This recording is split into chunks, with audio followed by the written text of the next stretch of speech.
Hello readers, welcome back to నా చేతి రాతలు. Lady boss part 72.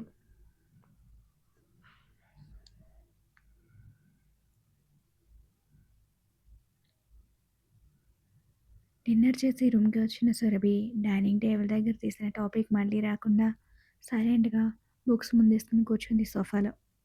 చదువుకుంటుంటే ఇంకెందుకు డిస్టర్బ్ చేస్తాడని ఆ పోటీకి తప్పించుకునే ప్లాన్ అనమాట. అది అర్థమయ్యి మానస్ నవ్వుకుని కూడా తను కూడా ల్యాప్టాప్ తీసుకుని వర్క్ చేసుకుంటున్నాడు. ఇద్దరూ తమ పనిలో పడిపోయి టైం చూసుకోలేదు. మిడ్ నైట్ దాటాక ల్యాపే క్లోజ్ చేస్తూ ఇక చాలే వచ్చి పడుకో అన్నాడు మానస్. నిద్ర మత్తు తనకి కూడా వచ్చేయడంతో బుక్స్ పక్కన పెట్టి వాటర్ కోసం చూసింది సర్వే. బాటిల్ ఎంటీ ఉంది. తెచ్చుకోవడానికి కిందకు వచ్చిన తనకి చీకట్లో ఏం కనిపించిందో ఇల్లంతా అదిరేలా ఒక్క ఏక పెట్టింది. వితిన్ సెకండ్స్లో పరిగెత్తుకొచ్చాడు మానస్. మైత్రి బేటీ కూడా కంగారుగా వచ్చారు ఆమె అరుపుకి. చేతిలో బాటిల్ని గట్టిగా నలిపేస్తూ భయంగా చూస్తున్న సర్బించేరి, ఏమైంది, ఎందుకలా అరిచావు అని అడిగాడు మానస్. మానస్ గారు, దెయ్యం అంది తడబడుతున్న గొంతుతో. వాట్ అన్నాడు వింతగా. నిజమండి, అదిగో అక్కడ అంటూ కళ్ళు మూసుకుని ఎటో వేలు చూపించింది. వెంటనే మానస్ లైట్స్ ఆన్ చేసి ఆమె చూపించిన వైపు చూశాడు. బీటీ బిత్తర చూపులు చూస్తుండేది అక్కడ. బీటీ తను అన్నాడు దగ్గరికెళ్ళి. చటుక్కన కళ్ళు తెరిచిన సురభి షాక్ అయింది. నన్ను చూసి దయ్యం అనుకున్నారా మేడం? అంత చండాలంగా ఉన్నానా చీకట్లో? సాయంత్రమేగా బొమ్మలా ఉన్నానని పొగిడారు అని తెగ ఫీల్ అయిపోయింది బీటీ. అయ్యో నిన్ను కాదు బీటీ, నిజంగానే నువ్వు బొమ్మలా అందంగా ఉన్నావు. నేనే పొరపాటు పడి ఇంకేదో అనుకున్నాను, సారీ అని సురభి కూడా ఫీల్ అవుతూ చెప్పింది. అర్ధరాత్రి టైంలో వాళ్ళు సాగదీస్తున్న టాపిక్కి నిట్టూర్చి వాటర్ బాటిల్ తీసుకుని సురభిని రూమ్కి తీసుకొచ్చేసాడు మానస్. నా మానాన్న నేను దుప్పటి కప్పుకొని పడుకుంటే దెయ్యంలా కనిపిస్తానా అందరికీ అనుకుంటూ బీటీ మళ్ళీ ముసుగు పెట్టేసింది. ఇదంతా సైలెంట్గా చూసిన మైత్రికి మాత్రం ఏదో తేడా కొడుతుంది. నిజంగా సురభి భయపడింది బీటీని చూసైనా. అంతే అవ్వాలి అని గట్టిగా కోరుకుని రూమ్కి వెళ్ళిపోయింది. పబ్లో జరిగిన అవమానంతో కొత్త వాడికి ఉడికిపోతూ ఆ రాత్రికి మామూలుగా అయితే నిద్ర పట్టదని స్లీపింగ్ ట్యాబ్లెట్స్ వేసుకుని మరీ పడుకోవడంతో అలివేణికి మెలకు రాలేదు. పరశురాం ఎప్పట్లానే ఇంట్లో లేడు. బెడ్ ఎక్కాక కూడా నేను చూసింది బీటీనేనా అని తీవ్రంగా ఆలోచిస్తున్న సురభి నెత్తి మీద చిన్నగా మొట్టాడు మానస్. అబ్బా అని తల రుద్దుకుంది చిన్నపిల్లల. దయ్యం కాదని డిసప్పాయింట్ అయ్యావా? పడుకోవే. నేను చూసింది బీటీని కాదేమో అని డౌట్గా ఉందండి. కాజు, నిజం. మరేమో బీటీ అయితే పడుకొని కదా ఉంటుంది, నాకేమో హాల్లో ఎవరో నడుస్తున్నట్టుగా అనిపించింది. మానసం పక్కన కూర్చుని ఆమె పెట్టుకున్న స్పెక్స్ తీసి క్లాత్తో వైప్ చేసి పక్కన పెట్టాడు. నాకేం సైట్ లేదు అంది ఉడికిపోతూ. ఉందని నేనెప్పుడు అన్నానని ఆమె కండ్రెప్పల్ని సున్నితంగా వేళ్లతో మర్దన చేశాడు. బాగుందేమో పెదాలు సాగదీసి కళ్ళు మూసుకుంది.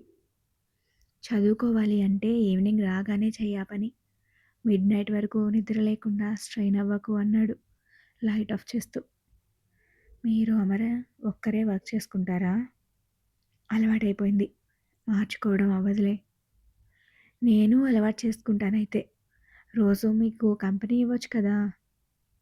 అవసరం లేదు.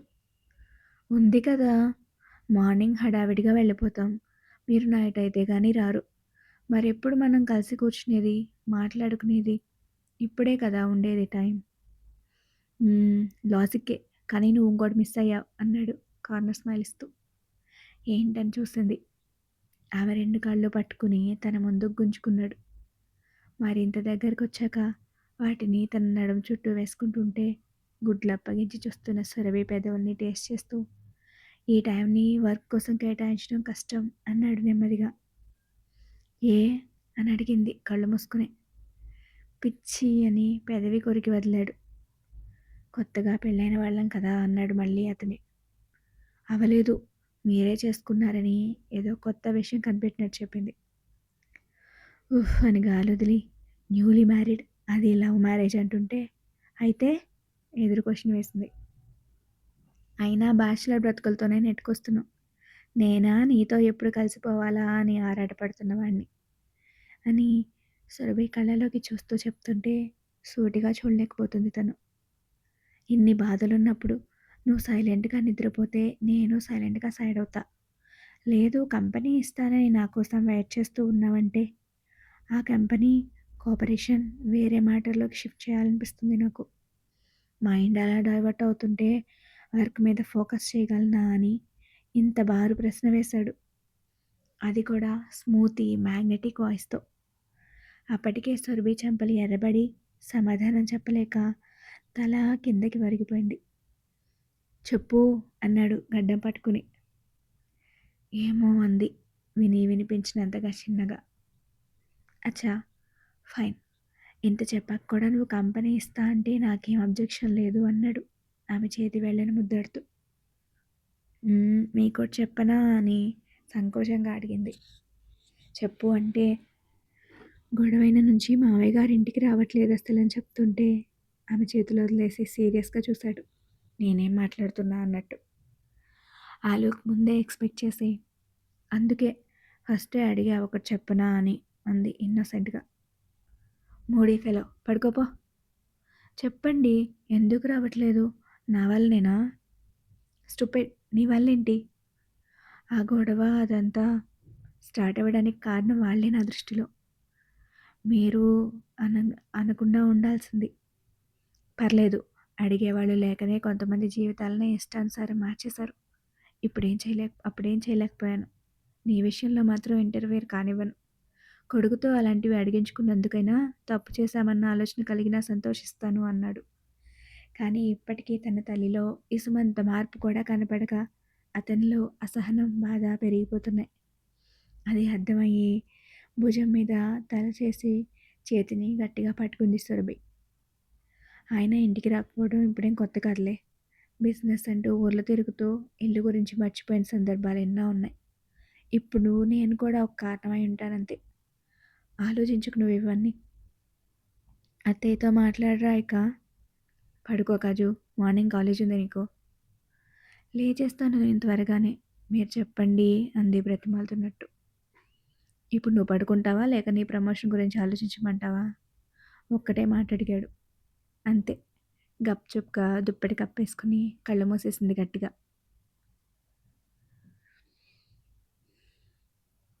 అందరూ ఎవరి రూమ్కి వాళ్ళు వెళ్ళిపోయిన 5 నిమిషాల తర్వాత అందరూ నిద్రపోయి ఉంటారనుకుని కబోర్డ్ వెనక నుంచి ముందుకొచ్చాడు చేతన్.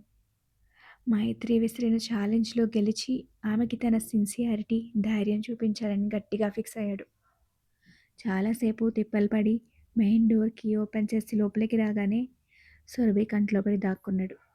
వాళ్ళు వెళ్ళిపోగానే నేరుగా మైత్రి రూమ్కి వెళ్ళడానికి నెమ్మదిగా అడుగులేస్తూ చూసుకోకుండా లివింగ్ ఏరియాలోనే పడుకున్న బీటీ కాలు తొక్కేశాడు.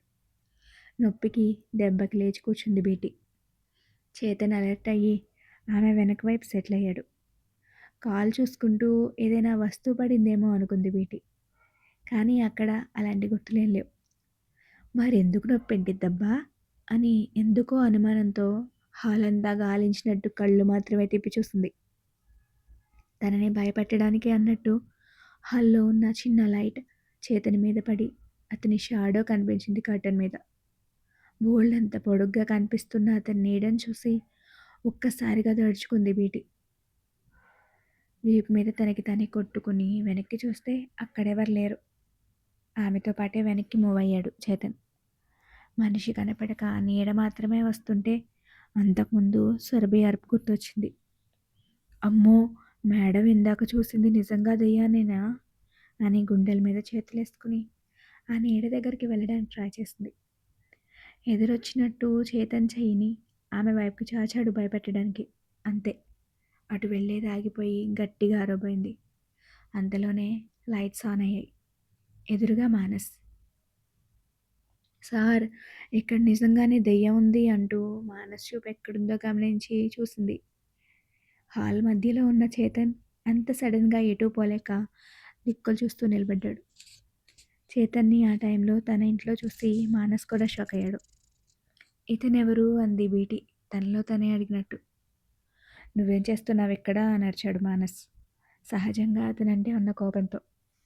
ఏం చెప్పాలో తెలియక నీళ్లు నములుతుంటే మానస్ రెండడుగుల్లో అతన్ని చేరి షర్ట్ కాలర్ పట్టుకుంటూ చెప్పరా, నా ఇంట్లో నీకేం పని అన్నాడు చాలా గట్టిగా.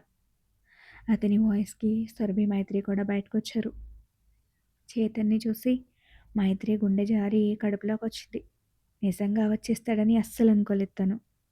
యుధిర్తో జరిగిన గొడవ వల్ల సురభి కూడా గుర్తుపట్టింది. అప్పటిదాకా ఎలా తప్పించుకోవాలా అని ఆలోచిస్తున్న చేతన్ మైత్రి చూపులు చూసి మీ చెల్లి కోసం వచ్చాను అన్నాడు ధైర్యం చేసి. ఆ మాటకి కొన్ని సెకండ్స్ పాటు అక్కడంతా పిన్ డ్రాప్ సైలెన్స్. వాట్ అని ఇంకా కోపంగా అడిగాడు మానస్. నాకు మైత్రి అంటే ఇష్టం మానస్, తన కోసమే వచ్చాను అన్నాడు. అతని మాట పూర్తి కావడమే మొహం మీద గట్టి పంచి పడింది. ఆ ఒక్క దెబ్బకే ముక్కులోంచి రక్తం కూడా వచ్చేసింది. అన్నయ్య అంటూ జరిగింది చెప్పడానికి మైత్రి ముందుకొస్తే నీకు తెలుసా ఈ విషయం అని అడిగాడు మానస్. అంతకుముందే అలివేణి పరశురాం మైత్రిని చేతనికి ఇవ్వాలనుకున్నా ఈ మ్యాచ్ ఆమెకి ఇష్టం లేదని మానస్కి తెలుసు. చేతన్ తండ్రి పాలిటిక్స్లో డ్రాప్ అవ్వడమే తన పేరెంట్స్ కూడా ఆ మ్యాచ్ వదిలేసుకున్నారు. ఇక ముందుకెళ్ళలేదు ఆ టాపిక్. వెళ్ళుంటే మైత్రిని చేతనికిచ్చి పెళ్లి చేయడానికి అడ్డుపడడంలో ఆశుతో పాటు మానస్ కూడా ఉండేవాడు. అప్పట్లో చేతన్ బిహేవియర్ అంత వరస్ట్గా ఉండేది. మానస్ అడగగానే తెలుసు అంది మైత్రి. ఎప్పటినుంచి? ఈరోజు సాయంత్రం ప్రపోజ్ చేశాడు. నో చెప్పాను కానీ అతను వినిపించుకోలేదు. కోపం వచ్చి చిన్నగా చెప్తున్న మైత్రి మాటల్ని మధ్యలోనే ఆపేస్తూ నాకు మాట్లాడే ఛాన్స్ ఇవ్వకుండా వచ్చేసింది. ఎలాగైనా తనకు అర్థమయ్యేలా చెప్పాలని తప్పైనా ఈ టైంలో వచ్చాను అన్నాడు చేతన్. కళ్ళు చిట్లించి చూస్తుంది మైత్రి. తనే రమ్మందని చెప్పడం చేతనికి ఇష్టం లేదు. ఫలితంగా తను హాస్పిటలైజ్ అవుతాడని ఊహించుండడు. చెప్పడం పూర్తి కాకముందే మానస్ చేతుల్లో చిక్కుకున్నాడు. చెల్లి వెనక పడుతూ అర్ధరాత్రి ఇంట్లోకి దూరిన వాడిని ఏ అన్న ఊరుకుంటాడు? అది చేతన్ లాంటి వాడిని. దంతాలు ఊడిపడతాయేమో అన్నంత ఫోర్స్గా తగులుతున్నాయి మొహం మీద మానస్ కొట్టే దెబ్బలు. డిఫెండ్ చేసుకునే ఛాన్స్ కూడా దొరకలేదు. మైత్రి విషయంతో పాటు ఒకప్పుడు తన అక్క బావ మీద చేసిన అటాక్కి బదులు తీర్చుకోవాలనేంత కోపం తన్నుకొచ్చింది. ఎలా ఎక్కడన్నది ఆలోచించకుండా ఆవేశాన్ని మాత్రమే బయటకు చూపిస్తూ చితక్కొట్టాడు. ఆ సౌండ్స్కి పడే దెబ్బలకి ముగ్గురు అమ్మాయిలు భయంగా చూస్తూ నిలబడ్డారు. చిన్న సైజ్ ఫైటింగ్ జరుగుతున్నట్టుగా ఫర్నిచర్ మొత్తం చెల్లాచెదురైపోయింది. ఆఖరిగా చేతన్ని గోడ కానించి గొంతు పట్టుకున్నాడు మానస్. ఏది ఇంకోసారను? ప్రేమిస్తున్నావా? ఏంట్రా డ్రామాలా? నీ బాబు దారికి మా అక్క అడ్డుపడిందని మా చెల్లిని ట్రాప్ చేయడానికి చూస్తున్నావా? నరికేస్తానని చేతి బిగువు పెంచుతుంటే కళ్ళు తేలేశాడు చేతన్. సురభి పరుగునొచ్చి మానస్ చేతిని లాగడానికి చూసింది కానీ అయితే కదా. చచ్చిపోయేలా ఉన్నాడు, వదలండి ప్లీజ్ అని బ్రతిమాలుతూ మొత్తం మీద విడిపించింది. చేతన్ కాస్త ఊపిరి పీల్చుకోగానే నువ్వు మిస్అండర్స్టాండ్ చేసుకుంటున్నావు మానస్. మీ అక్కతో వైరం వద్దని అప్పుడే నిర్ణయించుకున్నాడు మా డాడీ. దానికి మైత్రికి ఏ సంబంధం లేదు. ఐ ట్రూలీ లవ్ హర్ అంటుంటే మరోసారి పడింది మూతి మీద దెబ్బ. ఇంకోసారి నా చెల్లి పేరు నీ నోటి వెంట వస్తే చంపి పాతేస్తాను.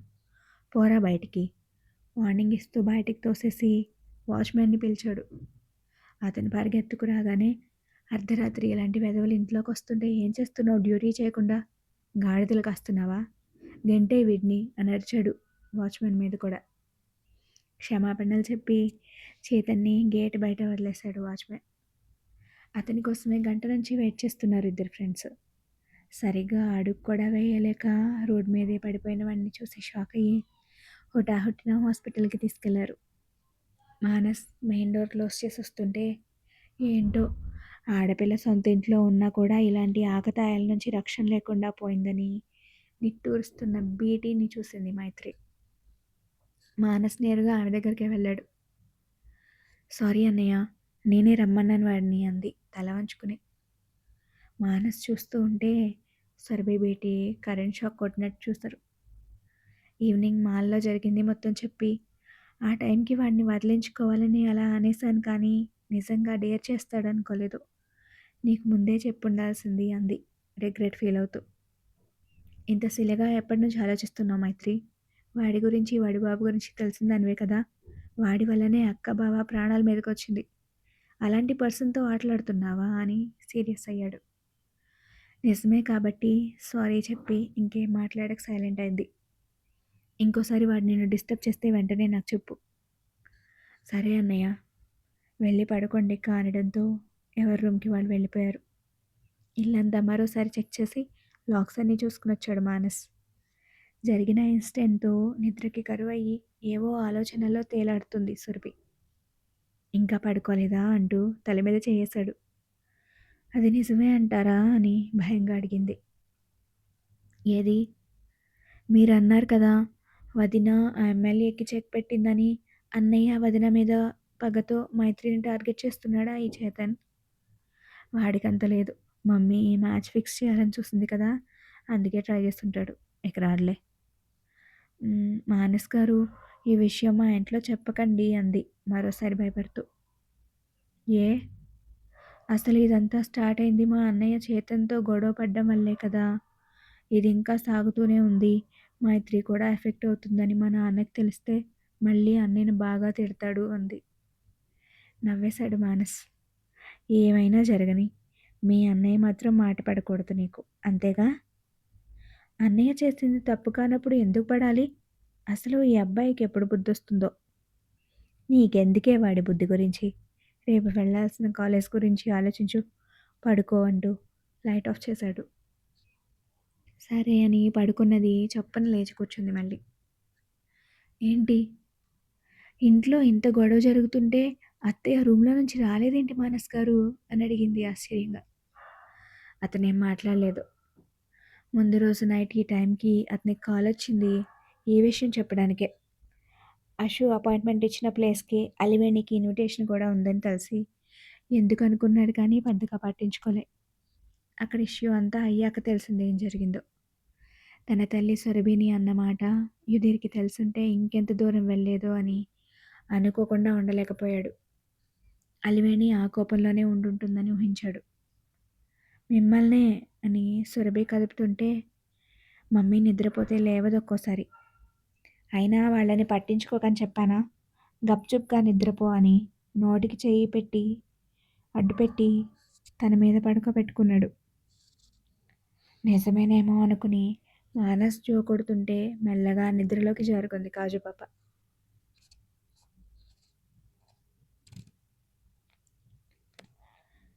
సురభికి మెలకువ వచ్చి బద్ధకంగా కళ్ళు తెరిచే టైంకి హెడ్ రెస్ట్‌కి ఆనుకుని ఆమెనే చూస్తున్నాడు మానస్. ఏంటి? అని అడిగింది అయోమయంగా. నైట్ ఎవరో చెప్పారు. ఎంత లేట్ అయినా ఎర్లీగా లేచేస్తా అని. టైం 8 దాటడం చూసుకుని అలారం మర్చిపోయాను అంది తలగొక్కుంటూ. తమరు అలారం బ్యాచ్ అని తెలుసులే. వెళ్ళి ఫ్రెష్ అవ్వు. అన్నీ మోసేసింది వదిన అనుకుంటూ వెళ్తుంటే ఏమన్నావ్? అని అడిగాడు. అదే వదిన నుంచి అన్నీ తెలుసుకున్నారని అంటున్నా. Hello madam. నేను చెప్తే తెలిసింది అక్కకి నీ గురించి. తను నాకు చెప్తే కాదు. అయితేనే వదిన వంకతోనే కదా మా ఇంటికొచ్చేది అని నేను చెప్పానా? ఫస్ట్ ప్రయారిటీ ఎప్పుడూ మా అక్కే. నేనొచ్చింది తన కోసమే అంటుంటే మూతి ముడిచింది. అప్పుడప్పుడు నీ కోసం కూడా అంటూ ముడిచిన పెదవుల మీద ముద్దిచ్చాడు. అంతా అనేసి లాస్ట్‌కి కవరింగ్ ఇచ్చినట్టుంది అంది వినిపించినదా చిన్నగా. అచ్చా! అయితే నమ్మకు. బట్ నువ్వు ఇలాగే మూతి ముడిచి అలెక్కి కూర్చుంటే మాత్రం పగలే డోర్స్ క్లోజ్ చేసుకోవాల్సొస్తుందేమో ఆలోచించు అన్నాడు. అంతే. అతన్ని డోర్‌ని మార్చి మార్చి చూసి ఫ్రెష్ అవ్వడానికి పరుగు తీసింది.